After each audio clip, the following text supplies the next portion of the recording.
Good day and welcome to this video in the series Teaching C#.NET for Engineers. In this video we are going to give you an introduction to the topic of objects. So this is going to be part one in more than one part dealing with objects.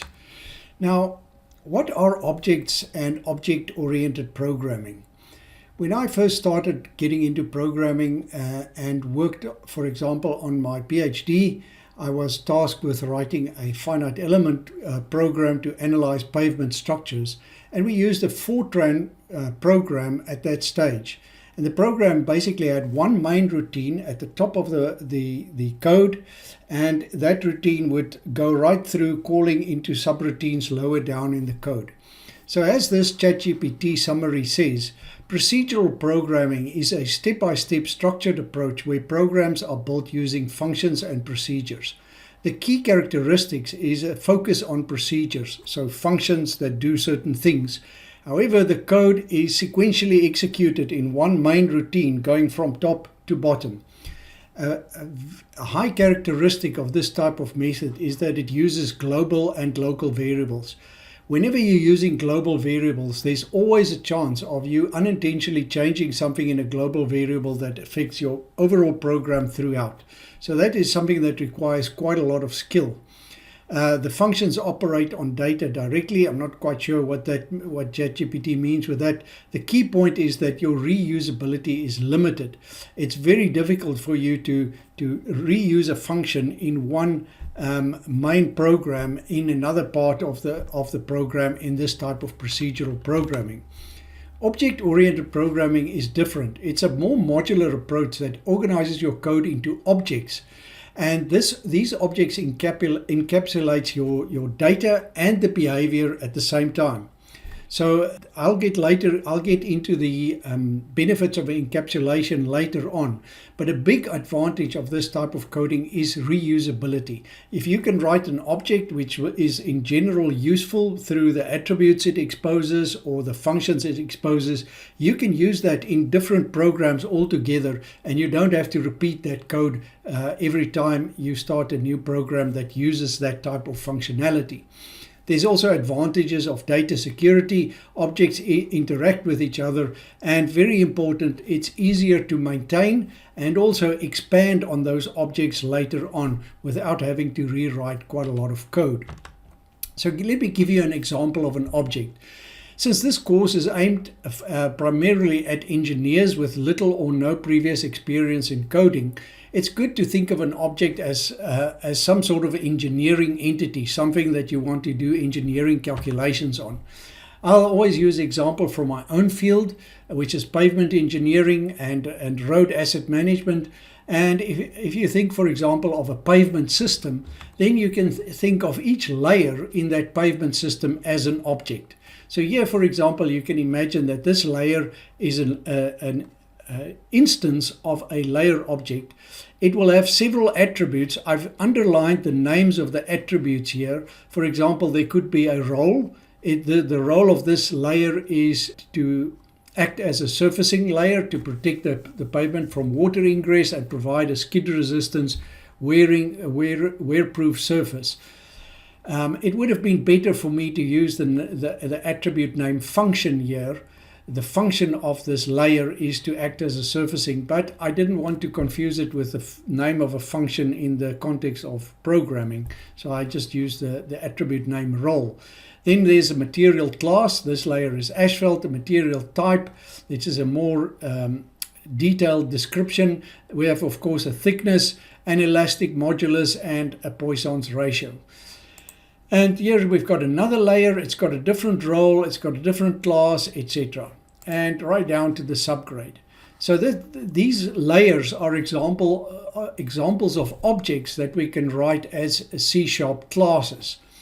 And of course, then the pavement system itself is also an object. So this is a pavement object, and for example, it could have attributes like what is its name, for example, Route 55 design option A, what is the design traffic, there's a design traffic, and then, and this is the key, I have a layers property, and that layers property is a list of layer objects. Now, if you go back 2 or 3 videos to where we discussed lists and arrays, you'll remember we discussed lists with a double type, and in a later video I also said you can put any object type inside a list or inside a dictionary, and for that reason here you very conveniently have all your layers contained in a list. And then you can have some other attributes as well related to that pavement object. Let's look at another example here. Let's say we've got a road network, and the road network consists of all of these different segments. They each have a starting and an ending point and a length and an orientation, etc. And they will of course have different traffic volumes operating on them and so on. And so here you have an example of a segment object. Let's call that a type A segment. And it's got all these attributes like a starting reference, an ending reference, a surface type, again continuously graded asphalt, ADT, average daily traffic, a start GPS. Now that is of a type GPS coordinate, which is then another class that we can define, and we can reuse that class. That's one of the advantages we said earlier of object-oriented programming. So the start GPS would simply be of a type GPS coordinate, the end GPS would be of a type GPS coordinate, and then the length in meters. Now the reason I've put this length in meters here in red is to highlight the fact that this is a read-only property. This property is dependent on the difference between the starting and the ending reference location. And so this is an example of a very specific type of property that you want to only give out. You don't want to allow the code that uses this class to modify that property unless you go and modify the starting and the ending reference. And then of course you can have the entire road network also as a object or a class. And in this case I show here that you've got, for example, an attribute called segments. That is then a list of segment objects. You've got again a read-only property, length in meters, which is the sum of the length of all these segments. And then number of segments, which is simply the number of segments in this list. And these are read-only properties. You can only read them, and they will automatically change whenever you change any of the segments in this list. So that is the way that you approach objects representing or abstracting some sort of a real engineering object in reality, and you abstract that into code, and you can then do your engineering calculations on those objects.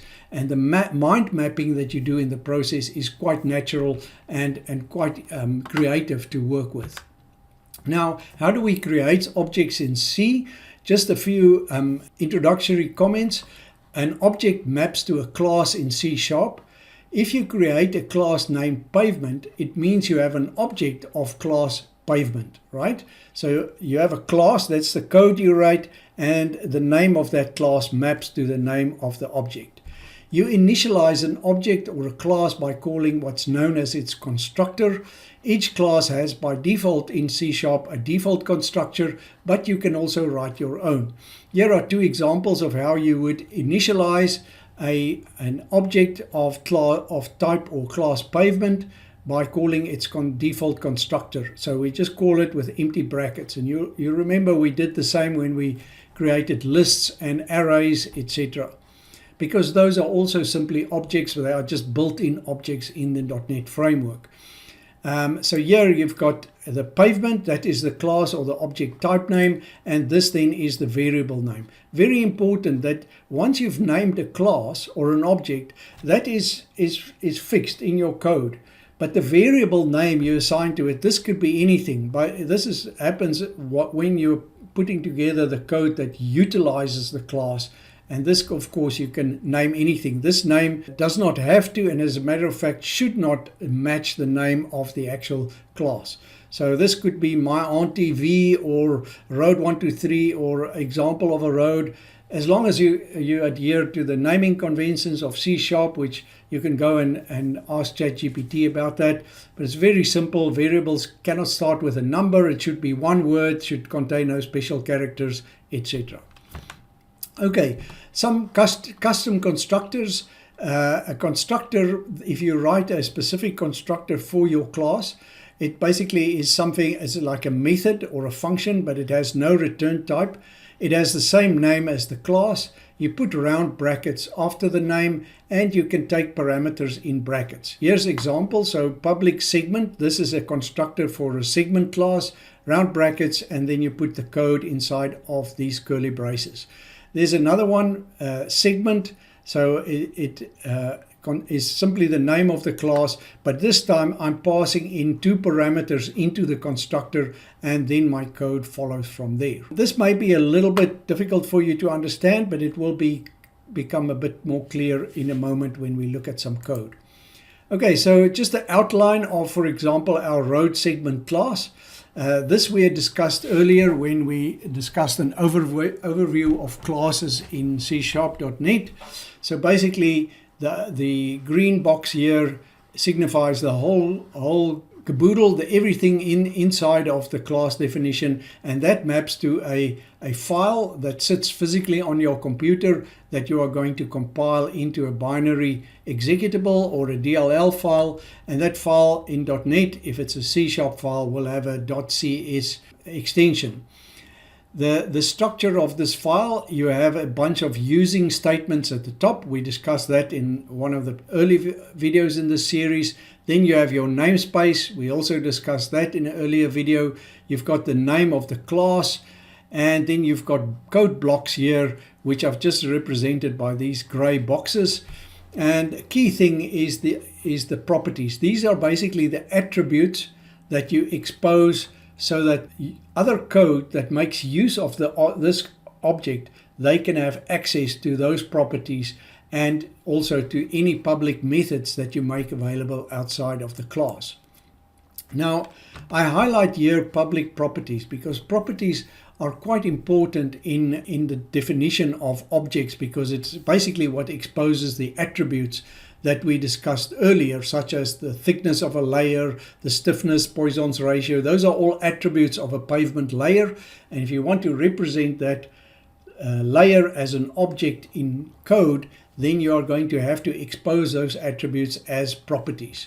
Right, so this is an example in C# how you encapsulate object attributes using properties. So this piece of code here is the actual property. Right, and in this example, I have used what's known as a private backing field.